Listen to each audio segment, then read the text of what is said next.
all over the world right now. Heroes are fighting off users of a power source called the Dark Force. A power that derives from the dark dimension itself. The people they're fighting aren't necessarily villains, so to speak, but their power is overtaking them all at once. And when it finally takes over, it causes something they call sun death. This is how the world ends. This is my work. This has always been my work. And after so very long, I will complete it. Earth's heroes did their best to protect the innocents and control the chaos. But the Avengers were tricked into allowing the Blood Coven, a group of superpowered vampires, into their headquarters, the Impossible City. Fleeing, the Avengers were forced to leave badly injured Thor, Black Panther and Scarlet Witch in the hands of their new enemies. Blade, the vampire hunter, met with Doctor Strange and Clea at their sanctum, revealing that he is the mastermind behind the vampire invasion and mortally wounding Doctor Strange. The remaining Avengers allied themselves with Dracula and Blade's vampire hunting daughter, Bloodline, along with Tigra, Hunter's Moon and Spiderman. The group made their way to Doctor Strange's sanctum to seek his aid. Strange remained trapped in the astral form, but before the heroes could formulate a plan, Spider-Man began transforming into a vampire. I just went over the last issue from this series. If you haven't checked it out already, it's on my channel right now. Go watch it. Or you could just continue with this video as I've just explained everything you need to know from the last issue. This new Marvel event is so exciting. I love it so far, and I love that they're giving Blade his time to shine. But without further ado, let's get into this. Issue 3. Back at the Impossible City, Blade is talking to Scarlet Witch, and she makes a good point. His Blood Coven has came back injured, one man down and empty-handed. The Avengers weren't ready for his sneak attack, and it was effective, but when they regrouped and had time to plan, they will always win the war. Back at the sanctum, Miles is in vampire form, and he begins attacking Bloodline, Blade's daughter. Vision tries to stop him, but Miles isn't holding back anymore. He readies himself to pounce, but Clea Strange is on hand to save the day. Steven jumps in to use his Eye of Agamotto to shine some light on the situation, literally. Miles is back, but he kept his vampire parts. Blade told him to hunt for his daughter, and he just couldn't resist.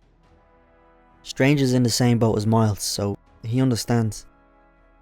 Brielle is confused as, what's all this talk about he? She doesn't know who they're talking about. They're flabbergasted that no one told her yet. You must strike down your father, the new Lord of Vampires, Blade. Brielle just had her whole world collapse in on itself.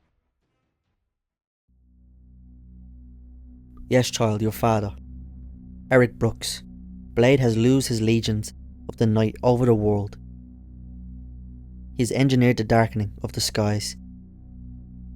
He has broken the mighty Avengers, and he seeks to do nothing less than the complete unmaking of our world. And yes, it is my world as well. Blood drunk, murder mad, his creatures will rampage across the globe until civilization itself is snuffed out, leaving nothing of humanity but terror-stricken prey animals. He wants the world as a meal. Do you understand? And the responsibility to stop him falls to you, Brielle, which is why your father has loosed the blood hunt upon you. For you, as his bloodline, represent his only weakness. Only your hand can strike him down. Brielle doesn't know how to feel about this information she just took in. No, my dad? That's crazy, no. While they're all discussing their next steps, Brielle seems to slip away into the night. Dracula and Spider-Man give chase. Strange shouts after them not to go, but he's reeled back in by his loving wife. They have their own mission right now. Stop the Dark Force. Tiger and Hunter's Moon have their own plan ready to go. They will raise an unkillable army to fight back the dead, which leaves the Avengers to handle Blade's blood coven. Clea sends the Midnight Mission on their way, while the Avengers discuss whether to wait or to go on the offensive. Kara realises that people need some hope right now.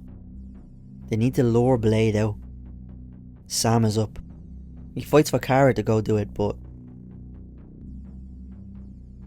the chalice saved him for a reason. He's the icon, the symbol of hope.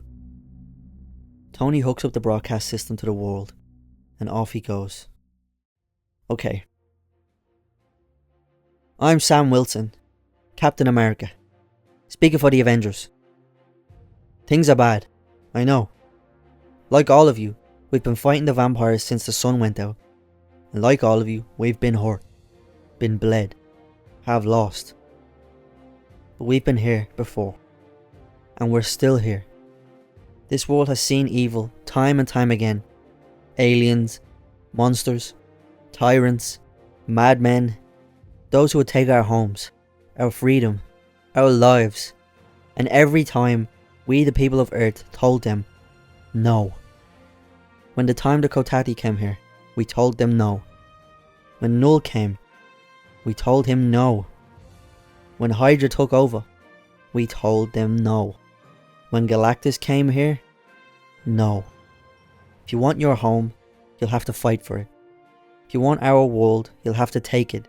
If you want our blood, you'll have to pay for it, every single drop. And if you take our lives, we will be avenged.